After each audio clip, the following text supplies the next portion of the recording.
கோவையில் ஈஸ்டர் பெருவிழா. காந்திபுரம் CSI கிறிஸ்து நகர் ஆலயத்தில் எழுச்சியுடன் நடைபெற்ற சிறப்பு பிரார்த்தனை.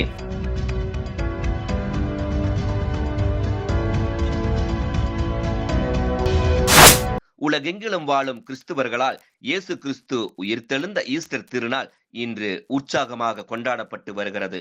இதன் ஒரு பகுதியாக கோவை காந்திபுரம் பகுதியில் உள்ள வரலாற்று சிறப்புமிக்க CSI கிறிஸ்து நகர் ஆலயத்தில் நடைபெற்ற சிறப்பு ஆராதனையில் ஆயிரக்கணக்கானோர் பங்கேற்று இறைவனை வழிபட்டனர்.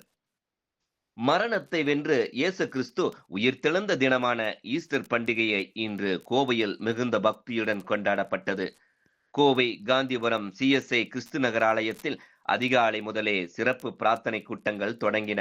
இந்த ஆண்டின் உயிர்த்தெழுதல் பெருவிழா ஆராதனையை ஆயர் தலைவர் கிறிஸ்டோபர் மற்றும் உதவி ஆயர் விகேஷ் மார்கஸ் ஆகியோர் தலைமை தாங்கி நடத்தினார்கள். பிரார்த்தனையின் போது ஆயர் தலைவர் கிறிஸ்டோபர் அவர்கள் வழங்கிய ஈஸ்டர் செய்தியில், இயேசுவின் உயிர்த்தெழுதல் என்பது தீமைக்கு எதிரான நன்மையின் வெற்றி. உலகின் அமைதியும் சகோதரத்துவமும் தலைக்க நாம் அனைவரும் அன்பின் பாதையில் நடக்க வேண்டும் என வலியுறுத்தினார். தொடர்ந்து உதவி ஆயர் விகேஷ் மார்கஸ் ஜெபத்தில் அனைவரையும் வழிநடத்தினார்.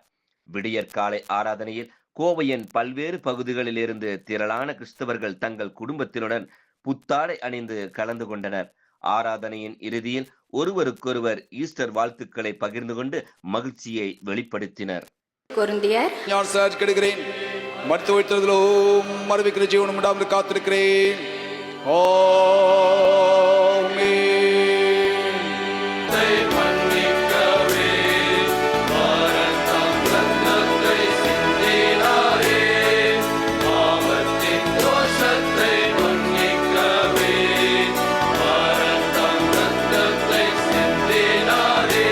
செயல்பட்டுக் கொண்டிருக்கிறார்.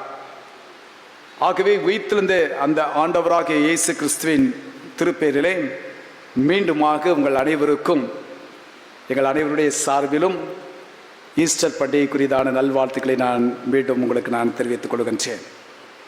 கர்த்தர் தாமே இந்த உயிர்ப்பின் நாளிலே உங்கள் அனைவருக்கும் தேவையான சகலவிதமான கிருபைகளையும் ஆசீர்வாதத்தையும் தந்து உங்களை கிறிஸ்து இயேசுக்களாக பாதுகாத்து வழிநடத்திச் செல்வராக. இந்த நாளில் நாம் சிந்திப்பதற்காக நம்முடைய தென்னிந்திய திருச்சபை நமக்கு கொடுத்திருக்கிற ஒரு தலைப்பு என்னவென்று சொன்னால், உயிர்ப்பு சாவின் மீது வெற்றி. உயிர்ப்பு சாவின் மீது வெற்றி, ரிசரக்ஷன், விக்டரி ஓவர் டெத் என்ற தலைப்பிலே நாம் சிந்திப்பதற்காக நாம் அழைப்பை பெற்றிருக்கின்றோம்.